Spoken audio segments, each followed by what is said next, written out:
Here's all your options just to show you one more time. The natural chrome excel, the brown chrome excel, classic blood core, and the new yellow core. This is the first time we're releasing this yellow core. These drop near the end of April, so make sure you're on that limited edition email list because you'll get early access. You'll get all the sizing guide information, everything you need to know to buy a pair of these so you can be the first of the line. And the sooner you order, the sooner you get your pair. I love Converse. I've had a pair in my rotation my entire life, but we all know that they're cheap and they fall apart in under a year, and they're just not the highest quality sneakers that money can buy. Until I started cutting hair stuff in half, and people for the last 6 years have been badgering me. Cut apart Moonstars. It's a Japanese brand that makes the ultimate, most premium version of what Converse could have been. And so I finally got a pair from Huckberry. We're gonna cut them in half, run through all of our tests to really figure out, is this just Japanese hype? What are the actual differences between your cheap Converse and your more premium Moonstars? Are the Moonstars worth the extra money? And ultimately, why would you even consider buying a pair of Moonstars over Chucks? And why would you maybe consider buying a pair of Converse over the Moonstars? So first, what are the contenders? Let's start with the brand is Converse. The style is the Chuck Taylor Canvas. They weigh 11 ounces. They retail for $65. They're made in Vietnam, Indonesia, depending on which one you get, but the classic Chucks are made in Vietnam. And the way they position this product is the shoe that started it all with the timeless canvas upper. Iconic then, iconic now. From crowd surfing to street cruising, the All-Star has been there.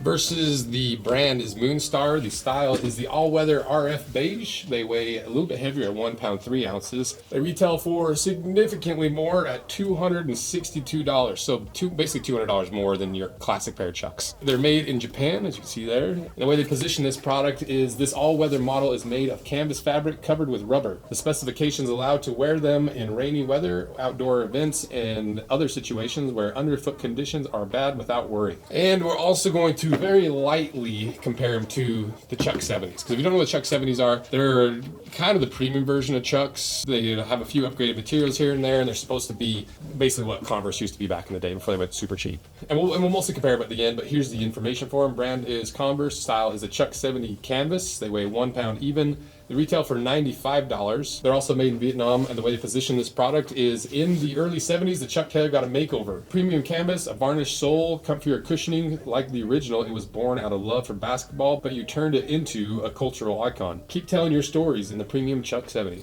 Okay, so I thought they released them way later than that. So this description is kind of confusing because this is a reimagining of a shoe from the 70s. They haven't been making this, as far as I know, since the 70s, but they made a more premium version of the 70s they brought back, I think, like 5 or 10 years ago. I think, and if you want any of these shoes, be sure to check them out via the links in my description, especially the Moonstars. We got them from Huckberry, one of my most favorite brands that we've worked with. I buy tons and tons of stuff from them because it's the one-stop shop for menswear. It's not sponsored by Huckberry. They didn't even ask us to do this, but I love their stuff so much. Thought I'd give them a quick plug because that's where you can get a really nice pair of Moonstars and a lot of other Japanese-made stuff in a similar way that these are made, or like similar manufacturing craftsmanship ethics. So check them out below, and shout out to Huckberry. So now let's start going through the details because, like I said, we're mostly going to be comparing it from the regular Chucks to the Moonstars. So starting with the upper on the regular Chucks, it's a canvas upper, the classic way of doing it. It's a cotton canvas, but it's pretty thin. It's only 0.66 millimeters thick and a 38.5 pound puncture test resistance. Versus the Moonstars, it's also a cotton canvas. It's a little more rigid because it's not tumbled and washed as much as the Converse, but it's basically the exact same thickness.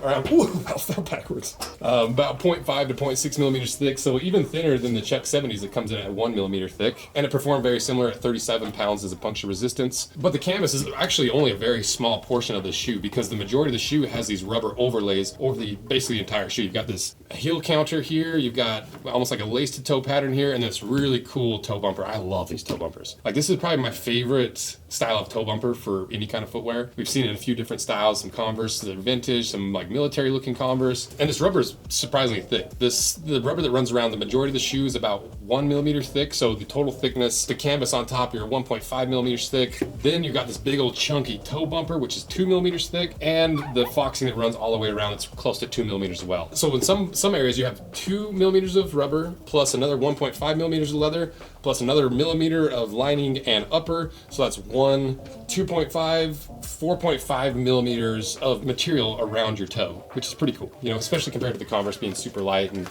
more flexible. This toe bumper comes in at 2.5 millimeters total. So obviously it's gonna be more durable. It's gonna be a lot chunkier. It's gonna be heavier, and it's gonna be a lot more water resistant because for about 2 inches all the way around the shoe, it's gonna be completely covered in rubber. But we wanted to test to actually see if it was, because sometimes in these vulcanized style shoes, you get little spots like right there where water can seep in some of these joints and some of these gaps, because it's not, and we'll go over more of what vulcanized means in a minute. So we wanted to do the waterproof test to see if it is actually waterproof. So we did it first on just the rubber, passed with flying colors, but then we raised it above the rubber and it immediately started leaking in. So there's no waterproof lining on the inside that at least that I'm aware of. We'll see if we get cut in half, because it still could, because I think a lot of the water came in through right there, because as soon as you get about half an inch above the rubber, you're into that gap right there where the tongue is and all the water gets in. It's not the most waterproof shoe. Like, would you actually buy this for bad weather? If you're walking around in rain and your pants are covering this much of your shoe, you're still gonna get water through here and it's gonna get into your shoe, so it's not really waterproof in that way. If you're stepping in puddles and you don't splash it into the canvas, you're probably gonna be waterproof. Functionally, it's not that water resistant. So to me, this points to it more being about style and aesthetic more than the actual functionality of the shoe. So we'll see if that is echoed through the entirety of the shoe. Is it just basically built like a regular pair of Chucks,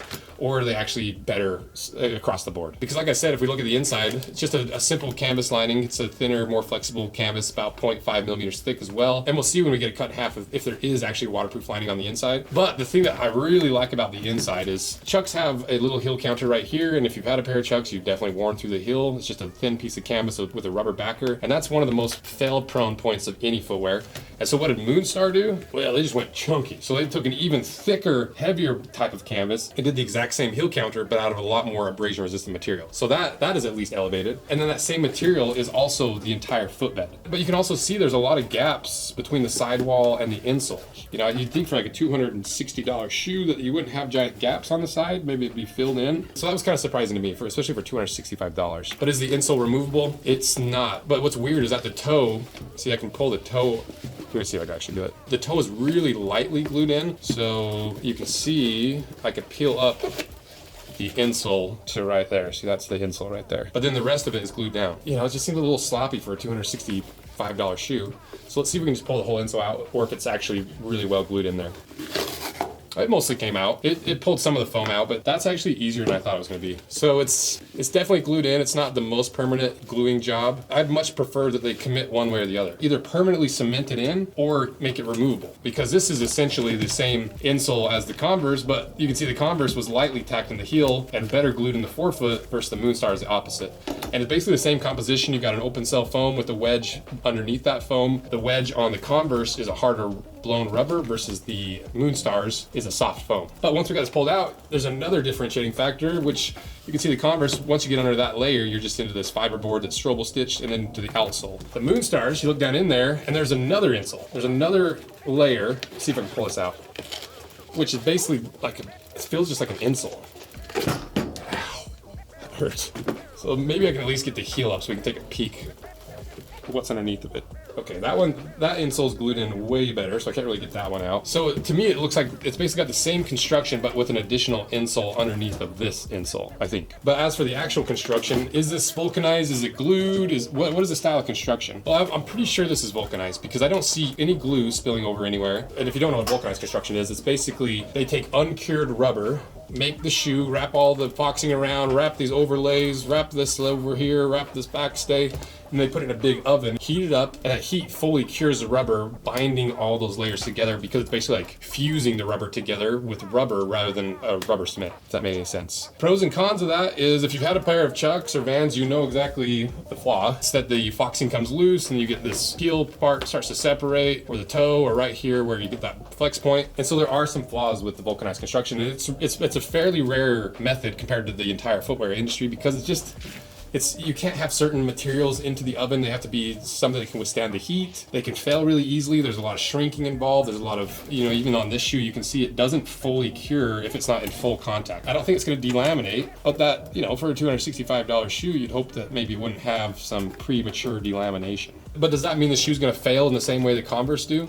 I don't think it will, because if you look at your regular Chuck Taylors, you've got several layers of foxing tape that wrap around, and then you just have a single outsole that is tucked into that foxing tape. Versus the Moonstars, we haven't seen it cut in half yet. but you can at least for sure tell that the outsole is added on last and this foxing wraps underneath and doesn't wrap over the outsole. So that's gonna keep that sandwiched in there. And you're gonna have to delaminate the outsole first and then delaminate the foxing. And then even if you do delaminate the foxing, you've got all this rubber wrapping all the way around it. And this toe bumper acts similar to the Converse where it's wrapping around the outsole. So to me, this is not gonna fail the same way that your Converse do. So to me, this is a much superior way of fixing the one problem that everyone has with Converse. But you know, it does have the downsides of the weight, the lack of breathability, and if you don't like this style, it's, you know, it's a pretty unique style. I love it personally. I think these are some of the best looking shoes that we've reviewed, especially in this like old school canvas style way. In a way that I think they did actually solve the main issue that people have with Converse. But we don't know for sure, because I don't know how is it actually wrapped underneath? Is it just glue? We don't really know how it's actually constructed. So now let's cut these things in half and really figure out what is the actual difference between these, and why in the world would you pay $200 extra for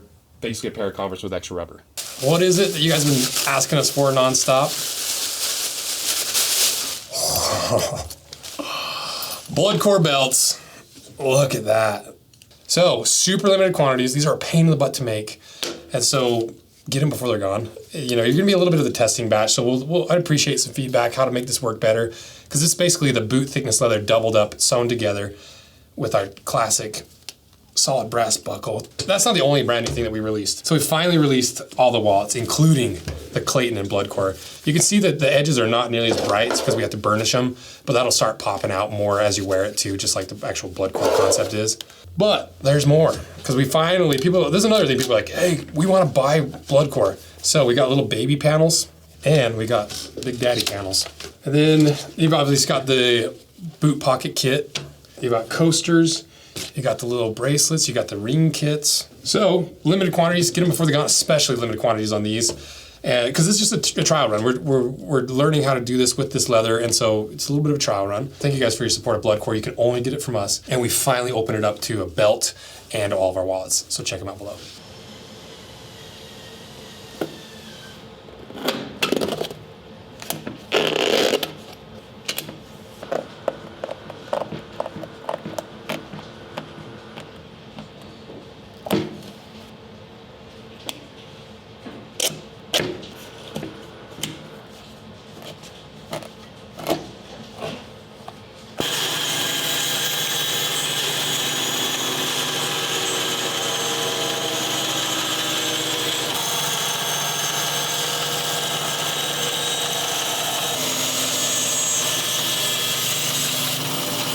Okay, we got it cut in half. If you're not subscribed, consider pushing that little subscribe button. Check out our handmade leather goods. We make our hand sewn wallets right here in the shop. No sewing machines, needle and thread, the old school saddle stitch way. We hand make our camera gear in shop. We also make our belts with the micro adjust, because everyone's had the problem with the leather belt where one hole's too tight, one's too loose. If you could just have a hole right in the middle, our micro adjust belt, you adjust it on the buckle and it splits that gap. So check those out below. Check out our saddle sole insoles, our boot breakers, and that's how we afford to do this. So thank you guys for your support.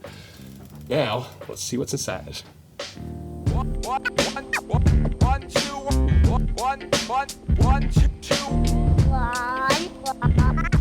So what is on the inside of the Moonstars? Basically exactly what we expected. It's got that insole that we pulled out with the foam wedge. You got a full additional insole. But what's interesting is I thought for sure that would be the end of the construction, just a strobel stitch board underneath of it. But you've got that rubber board, and then you've got even more foam underneath of that. And you compare that to the regular Chuck Taylors, and you see that insole, and it's just that one layer, and then you have the outsole. Compare that to the Chuck 70s, which is the more premium version. Same style of insole. This one's more removable, but on the Chuck 70s, instead of this cheap green fiberboard, you get this nice squishy pour-on style foam. But that's it. This Moonstar is built completely different than the rest of the shoes. So is it strobel stitched in there? Can I see like a strobel stitch, or is it board lasted? Let me pull this away and see. Yeah, I think it's just glued in there. I don't think it's a strobel stitch construction, which is also pretty different from the Converse.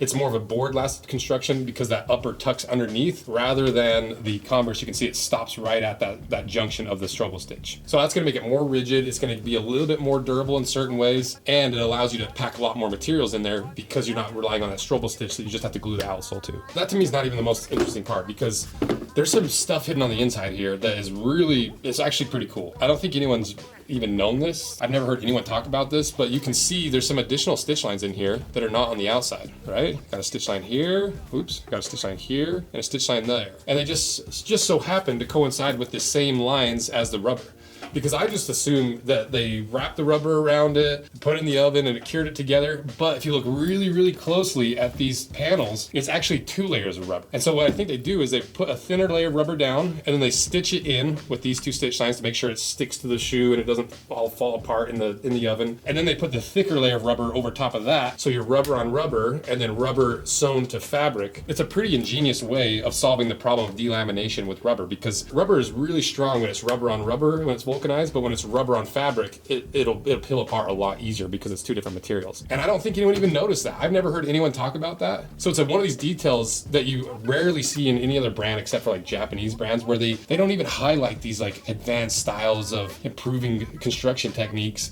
They just let it speak for itself. And then you have to dig through the details and really figure out what they've done. Including, if you look at the toe here, you can see there's a separate piece of canvas right there, and that's so far deep into the shoe, no one would ever see that. You really have to stick your phone in there and take a picture to really see that extra panel. So then why would they do that extra panel? Because you've probably seen in a lot of the various canvas line boots and shoes that we've reviewed over the years, a lot of times you get splitting and the separating of the fabric, and it's overly stretched in the toe, and that's because you're taking a 2D flat sheet of canvas and trying to make a 3D toe shape out of it. So it has to stretch somewhere in order for it to take that shape, but that's where you get all that failure. And so Moonstar just completely omitted that whole issue by just sewing in an additional panel and zigzag stitching it so it doesn't need to stretch. That is freaking brilliant. That's why I love Japanese stuff, because 99.9% of people would never even see that detail. It's all about function and improving the product without screaming at the audience, hey, we did this to improve these are the best in the world. They just kind of let the product speak for themselves. And even comparing it to the Chuck 70s, there's really no comparison. They're a lot more similar to regular Chucks than they are the Moonstars. The Moonstars are a completely different thing, even though they look fairly similar. And just like we anticipated, that upper wraps underneath, so it's more of a board lasted vulcanized construction rather than a Strobel stitch vulcanized construction. And it's all the layers too. They wrap everything underneath of that.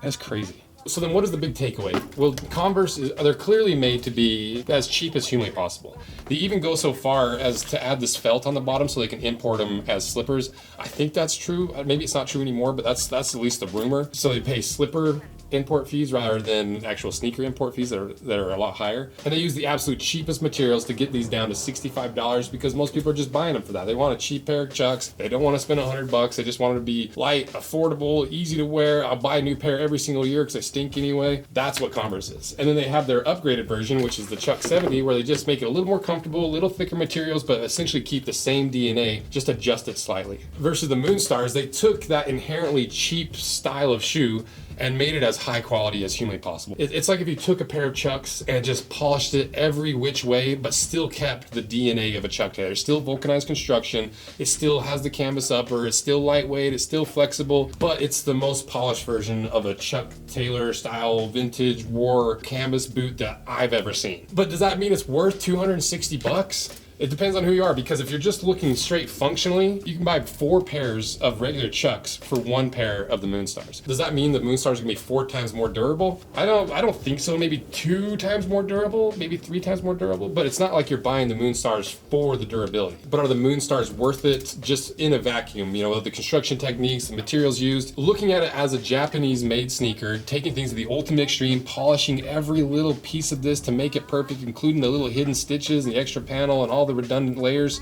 It still seems expensive to me. Like if you add in the Japanese manufacturing part of it, it starts to make a lot of sense. But still, at the end of the day, it's $260. And there's a lot better options out there that will do a similar thing for $260. But that's not what people are buying these for. You're buying Moonstars not because of the durability, not because of the inherent value. You're buying them because of Moonstars, because they have this unique style, because they are a perfected version of an iconic style of shoe. And if that's not your thing, the Moonstars are way too much money. You can buy surplus stuff. You can buy like cheapos on eBay that look fairly similar, but they're not Moonstars. They're not executed to perfection, where you would never see some of the little details unless you literally cut them apart and scrutinize them stitch by stitch, inch by inch, and that's what makes the Moonstar special. So if I were to rank these, which one is the best overall? Moonstars, Chuck 70s, and then your regular Chucks. So let me know what you think, and if you do want a pair of the Moonstars, they're available at Huckberry. We've worked with Huckberry tons and tons of times, so check out Huckberry below, check out Moonstar, and if I ever see anyone wearing Moonstars, I'm gonna stop them and be like, do you understand how cool these are? Or did you just buy them? Because now you have a better understanding of why people love Moonstars, why they're so different, and why people would pay $265 for a pair of Moonstars. So thank you guys. See ya.